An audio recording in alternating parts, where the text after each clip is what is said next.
It is not too late to start a YouTube channel. In fact, I want you to ask yourself this question. Are you focused on being perfect or are you focused on being paid? What's up, good people? Welcome and welcome back to another video. It's your girl Alex at Defined by Alex. Here in this channel, I'm helping you define your life and build your dream. In today's video, let's break down what it's going to take for you to start and grow your YouTube channel here in 2023. Now, I encourage you to stay until the end of this video because I'm actually going to show you my full earnings for 2022 as a small creator. So it's not too late to start your YouTube channel. In fact, this time of year is the most crucial part when it comes to getting something started and developing a new habit. Videos like this, I feel like, circulate so well on the internet, but I feel like when you're just getting started and you see a more well-established creator talking about how much they earn at 100 or 200 or even 300,000 subscribers, and they're making, high five-figure, earnings, I know that can be intimidating. So that's why I want to make sure that as a smaller creator who is under 100,000 subscribers, I want you to know that you don't have to have a massive following, a massive audience to still make a huge impact. The way I see it, YouTube is not going anywhere anytime soon. So instead of focusing on being perfect, instead of focusing on having the right setup, instead of focusing on having the right background, I need you to take from this video that starting now, while you're not perfect, while you don't have the fancy equipment, while you may not have the most aesthetic background, is still so much more valuable. So let's go ahead and dive into these tips. The first tip I want to talk about when it comes to starting and growing your YouTube channel here in 2023 is that you want to blend your content ideas. The niche style content is being put to the back burner because a lot of creators, and honestly the audience, you're making it known that you want to see a plethora of content. So making blended style videos is really going to help you grow. When I say blended, I mean that if you want to have valuable content, then you want to make sure that you're making content that's going to be searchable, that's going to be optimized, you're teaching, your audience something, they're gaining that value. Then on the flip side, you can diversify that and start adding more of your personality, your personal life. Maybe that can be a vlog, some type of day in the lifestyle video. So having a blended style of content is going to work in your favor more than you think. Here's another example. Take a teacher, for instance. Say if you're a teacher and you teach immigrant families how to speak English, or you teach immigrant students how to speak English because it's not their first language. Well, you can make a video adding value, right? Teaching your audience who are non-native English speakers how to, speak English. And then on the flip side, you can sprinkle in a day in the life of a teacher, style video. That's what I mean when it comes to those blended style of videos, because what you do is that you'll be able to put yourself in a position to have evergreen content and entertainment. Me personally, I started off in a niche, so I know firsthand how valuable being able to have evergreen content, being able to have, search engine optimized content is super valuable. A lot of you guys know me for starting a YouTube channel where I talked about how to start a t-shirt business at home. That was 2 years ago, y'all, okay? And those videos are still popular for my channel, and honestly, I ain't even gonna hold you. They carry in my channel for the long term because those styles of videos are evergreen videos which will be very popular for years to come. It's easy to get caught up in jumping into something that you think is gonna work for you because you see it work for someone else. But the caveat with YouTube is you just have to be open to being experimental, right? So you have to be open to try new things. So like I said, have that blended style of content because vlogs may work better for you than how-to style videos. Vlogs may work better for you than morning routine videos. You see what I'm saying? So when you're just getting started, I want you to make sure that you have ideas that's going to cover you in both the niche, educational, valuable style content, as well as the entertaining, you're there for your community style of content. Have that blend, and I promise you, you're going to see growth here in 2023. Okay, so the second tip I want to share when it comes to growing your YouTube channel here in 2023 is that you need to define your posting schedule. Once you get into a routine where you're posting your videos, okay, so you have to stay consistent, you start building up data, and that data is going to help you understand when is the best time to post your content, right? Now, when you're just getting started and you don't have any data to read, then you may just have to kind of wing it until you figure out what those great days are for you. This is what I personally do. I like to go into my analytics and I read my data to see what days are the most active for my audience, you know, what times of the day, is it morning, is it afternoon, is it evening,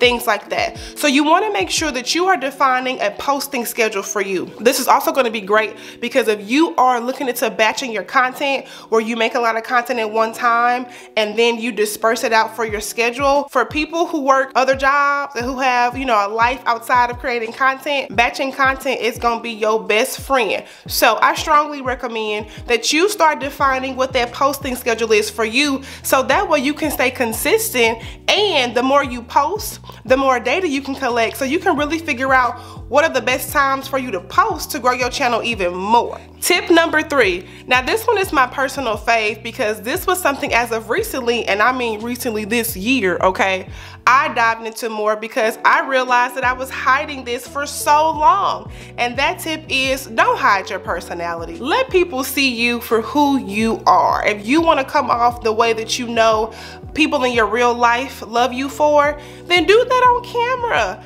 I promise you, if you were to ask my friends, how is Alex off screen, they gonna tell you she the same, right? I'm very animated, you know, I'm very happy when I share information. That's what I'm talking about. That's gonna come off on camera. So if you are faking it, or if you're not feeling like you're coming off as your real self, that may be an opportunity for you to start practicing with your camera presence. So as I say, don't hide your personality. Your personality will come out the more you practice. So don't be afraid to practice your camera presence. I feel like people think that it's easy to just film and go. Absolutely not. Practice is still so important when it comes to, you know, having a successful channel. I mean, let's be real. We're talking to a camera. There's nobody behind us. So there's no one to critique us. There's no one to, you know, correct what we're saying. Just be natural, okay? You have to know that you're talking to a whole device here. This device is not gonna talk back to you. So the best thing you can do is come off like yourself. So tip number 3 is to don't hide your personality. Show who you are, okay? Because trust me when I say, your people gonna find you. Okay, tip number 4 is be sure to talk to your people / your community. YouTube is a community-driven platform. Your audience is your bread and butter, okay? I make sure that I'm posting on my community tab, that I'm going live more often this year, because that's how I can connect with my audience. And also that's how I gain a new audience, because you still want to make sure that you're bringing in, you know, fresh eyes on your content. So tip number 4 is make sure that you're establishing that community and that relationship, because despite how people see you in your edited videos, in your videos that, you know, has helped them with something, they still want to get to know you. And I feel like that's slept on so much, because let's be honest, you can go viral and think that that's all you have to do because that's what you did in your viral video, but people still show up to live. People still pull up, right, when you're doing like live Q&As. So don't sleep on building that relationship with your audience or your community. Another thing is you want to make sure that you're establishing that relationship, because your audience can help you with content ideas. So you want to leverage them in a way of, hey, thank you guys so much for watching my content, but hey, I'm running out of ideas. Do you guys have any suggestions? I feel like oftentimes it's easy to feel like you can keep creating the same thing because you have your audience there, but you never want to stop focusing on gaining a new audience, okay? So just be mindful and make sure that you are establishing, you are building and sustaining the community that you want to build here on YouTube. Now, tip number 5 is going to be the newest one, because as of recently, which was what, last year, YouTube has now introduced their short form style of content, which is YouTube Shorts. So I think that this is going to be a really great year for you to repurpose all your old content into shorts, get some new eyes on your channel, get those views up for those videos that really didn't perform well, right? Now, if you're just getting started, this is going to be a great playing field for you, because YouTube now has a new monetization program if you're wanting to start off with YouTube Shorts. I say all that to say, if you're wanting to make long form style content, I would also be open to making short form content here on YouTube, because on this platform specifically, you're going to be able to, you know, be monetized with ad revenue, and there's going to be so many good benefits that come with it. I feel like YouTube Shorts is gonna be one of those things where you don't know what to expect, but it's gonna be a great reward. Let me know in the comments if you feel the same. But I feel like when it comes to YouTube Shorts, because I'm not sure of this outcome yet, I'm intrigued. Like, it's intriguing to see how beneficial, you know, how much more opportunities are gonna come with YouTube Shorts. So tip number 5 is to repurpose your content. Remix that into a short, because you never know who's watching and you never know when the opportunity is going to come for you to actually start growing your channel on a larger scale, basically. Another thing too about shorts is that YouTube is also pushing out more shorts. So therefore, YouTube is recognizing that people are watching more short form content. So this is honestly such a great time to get involved with shorts because YouTube is also prioritizing them. All right, good people. So those are the tips when it comes to growing your YouTube channel for 2023. Now I'm gonna hop into my computer to share my analytics for 2022 and let you see what I've been able to make as a creator under 100,000 subscribers. All right, y'all. So I'm in my YouTube analytics on the back end here. So this is what all creators will see when they start their YouTube channel. Now, if you see here on the right-hand side, I already filtered it to 2022. So from January 1 until December 31st of 2022. It's crazy how that just seemed like it was yesterday, but y'all, here we are, okay? So I want to go ahead and break down pretty much my channel growth and to show you guys like where I am in my subscriber count. If you guys are not new here, then you know that I just celebrated my 50,000 subscriber milestone. I'm so thankful, but I want to show you what it's possible to make as a smaller creator here on YouTube. You know, I don't have 100,000 followers yet. I don't have 1 million followers. So I want it to be as realistic and relatable because honestly, listen, this is where we all start and everybody's, you know, growth is different.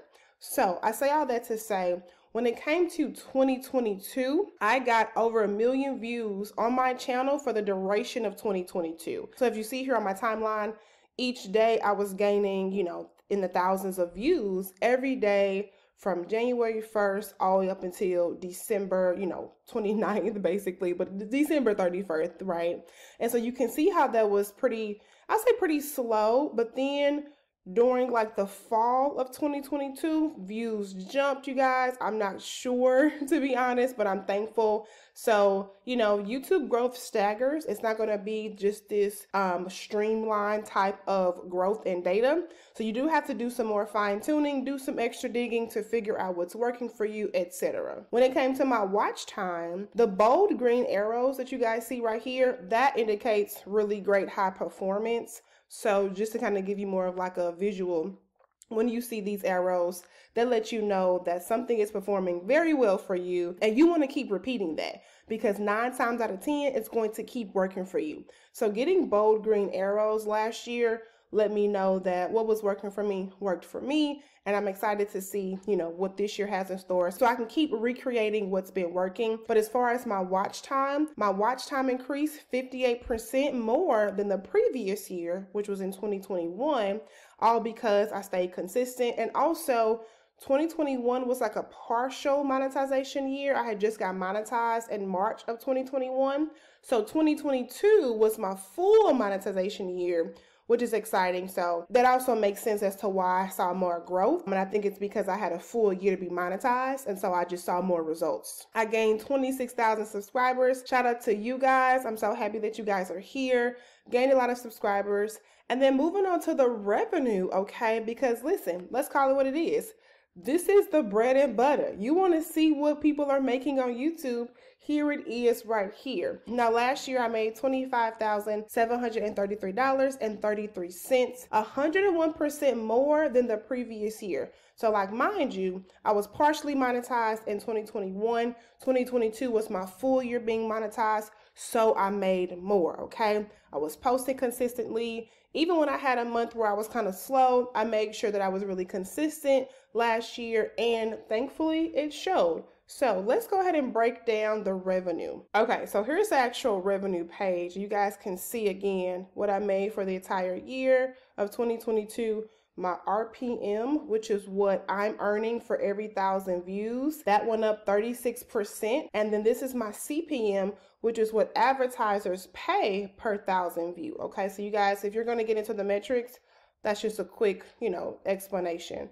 But let me go ahead and dive into this section right here, because this is where I'm able to see why my channel grew this much, what were my top earning videos, and things like that. So over here on the right hand side, going back to being in a niche, you guys, I am fortunate to say that when I started in my niche, you guys, back in 2020, I was making videos all about how to make a t-shirt, how to start a t-shirt business, everything that was searchable, because I was just getting started. Now, times have changed, but I still think that having that blend of searchable content and more entertainment style content is still going to be helpful. But if you guys can see here, all of these videos that are carrying my channel was made in 2021 and in 2020. So this was my very first viral video, you guys. I posted this November in 2020. This is still one of my highest earning videos, right? Crazy, but that's how it works.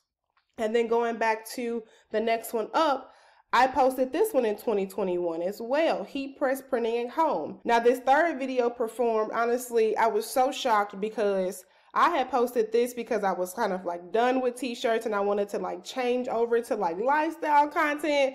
And so this video performed so well, honestly, just out the blue. And I had no idea it was going to do that, but it's still one of my highest earning videos and I'm thankful. And then the first two, you guys, this one's actually published in 2020. So we're talking a 2-year stint now, you know, of videos that I made 2 years ago that are still, you know, gaining traction, views, earnings, and things like that. And then my top performing video, y'all see the growth right now? Like literally. So this one is my highest earning video, or was my highest earning video in 2022. Now to go more on like a month to month type of look, let me go ahead and go into all of what I've earned each month. It's not going to be in order by the month. So let me just filter this real quick so y'all can see a little bit better. Okay, so I got to kind of jump around because January is all the way down here, you guys. But this was January. This is how much I made in February. This was my watch paid ads, my estimated monetized playbacks. And then going to March, March was a huge increase. This was the first time I had seen like this much money. I'm typically now averaging over 2,000 a month, which is nice. But shoot, listen, getting started, this is still an amount, okay? Anything for me, making $1,000 extra a month is super helpful for me and my lifestyle. So to know that I'm making more, I'm just really, really thankful and grateful because this really shows you the impact that you can make on YouTube and how that can reward you, right? So super thankful. So pretty much in like the early to mid 2022, I was around 1,400, 1,500.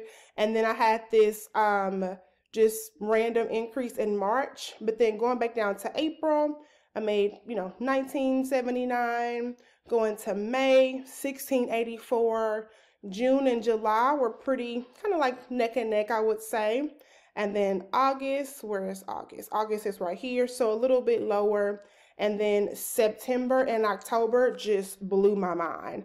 I'm pretty sure that advertisers were paying so much more, but I also posted a video that I feel like really took my channel up a little bit more. And I made the most I've made, honestly. Last October was the most I've made, as you guys can see right here. The proof is right here. So October was a really great month, a really great earning month for me. And then ending it off in November and December in that 2,300 range, which again is great for me. I'm thankful. So this is literally legit, you guys. Like this will hit my bank account. Okay. This is it. So this is how much I was making each month in 2022. And I also want to point out that I was not even at 50,000 subscribers yet. So I was under 50,000 subscribers, averaging $2,600, $2,300 a month after August, pretty much. Okay. So now you guys see it. This is a full breakdown of what I made on YouTube in 2022. And I hope this encourages you and to please remember to step out on yourself.